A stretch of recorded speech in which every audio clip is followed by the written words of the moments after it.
Quelle est l'excuse arrivée trop tard que tu as refusé le plus brutalement? Ma sœur Clara et moi étions inséparables, jusqu'au jour où sa meilleure pote Camille a dit que je l'avais touchée pendant une soirée d'appart en 2e année. J'ai juré que c'était faux. Clara ne m'a même pas posé de questions. Elle a juste coupé les ponts direct. Elle a raconté à nos parents qu'elle ne se sentait plus en sécurité avec moi. L'histoire de Camille a tourné partout. J'ai perdu mes amis, j'ai dû changer d'école, même nos cousins ne m'invitaient plus au repas de famille. 2 ans de vie détruite. Puis un jour, Camille a balancé une vidéo d'excuses sur Insta, un de ces trucs mis au clair qui faisaient le buzz. Elle a avoué qu'elle avait inventé, qu'elle était bourrée et gênée, qu'elle n'avait pas pensé que ça prendrait une telle ampleur. Mais voilà, c'était parti trop loin. Et maintenant, elle voulait avancer et guérir. J'ai regardé ça seule dans mon petit studio, la mâchoire serrée. Tous ces soirs sans dormir, tous ces regards quand je traversais le campus, tous ces repas ratés parce que Clara disait que je la mettais mal à l'aise. J'ai rien répondu, même pas quand d'anciens potes m'ont écrit qu'ils étaient choqués et désolés. À quoi bon? Le mal était fait. 4 mois plus tard, Clara m'envoie une invitation de mariage, écrite à la main avec des petites fleurs dessinées dans les coins. Elle s'était fiancée à un type de sa fac d'infirmier et voulait que son grand frère la conduise à l'hôtel, vu que papa était mort l'année d'avant. Pas d'appel, pas d'excuses, juste une invitation comme si rien ne s'était passé. J'ai fixé cette enveloppe pendant une semaine. J'ai failli la jeter, mais un truc m'a poussé à y aller. J'ai enfilé mon seul costume potable, j'ai supporté le dîner de répétition où les oncles et tantes me demandaient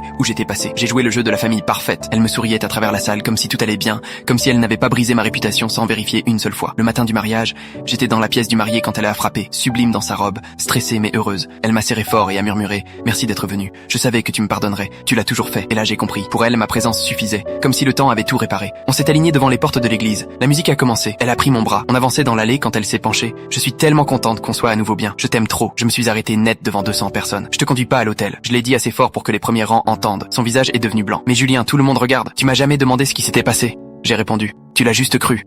Tu m'as laissé passer pour un monstre sans m'écouter une seule seconde. Elle s'est mise à pleurer, le mascara qui coulait. Je savais pas quoi croire. Elle a soufflé. Moi je savais, j'ai dit. Je croyais en toi. Et c'est ça qui rend la trahison encore pire.